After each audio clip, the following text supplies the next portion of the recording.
பார்த்திங்கன்னா இது என்னென்னு பார்த்தீங்கன்னா இது கொத்தரங்காய் பருப்பு உசிலி தான். இது ரொம்ப உடம்புக்கு நல்லது. கொத்தரங்காய் நார்மலாகவே உடம்புக்கு ரொம்ப நல்லது. இப்போ கொத்தரங்காய் பார்த்திங்கன்னா ஒரு 1/4 கிலோலேருந்து ஒரு 1/2 கிலோ கொத்தரங்காய் நான் எடுத்து வச்சுருக்கேன். இப்போ இது நல்லா வாஷ் பண்ணிவிட்டு எடுத்து வச்சுருக்கேன். இப்போ இந்த கொத்தரங்காய் பார்த்திங்கன்னா இதுக்கு வந்து நான் கடலைப்பருப்பு வந்து ஒரு 3/4 கப்பு கடலைப்பருப்பு எடுத்து வச்சுருக்கேன். இப்போ இந்த கடலைப்பருப்பு வந்து நம்ம இது நல்லா ஊற வச்சுருக்கேன் இது ஒரு 1/2 மணி நேரம் ஊற வச்சு இப்போ நம்ம மிக்சியில் அதை அரைச்சிக்கலாம். ஒரு 1/2 அன் ஹவர் ஊற வச்சா போதும். இந்த கடலைப்பருப்பை நல்லா ஊறிடும். இப்போ இதை ஃபுல்லாக போட்டு மிக்சியில் அரைச்சிடலாம்.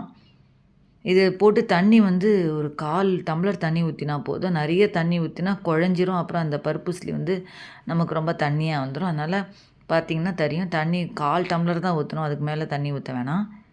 ரொம்பவும் தண்ணி ஊற்றாமல் அரைச்சிங்கன்னா ரொம்ப மொட மொடன்னு இருக்கும். இப்போ பாருங்கள் இந்த மாதிரி இருக்கணும் கெட்டியாக.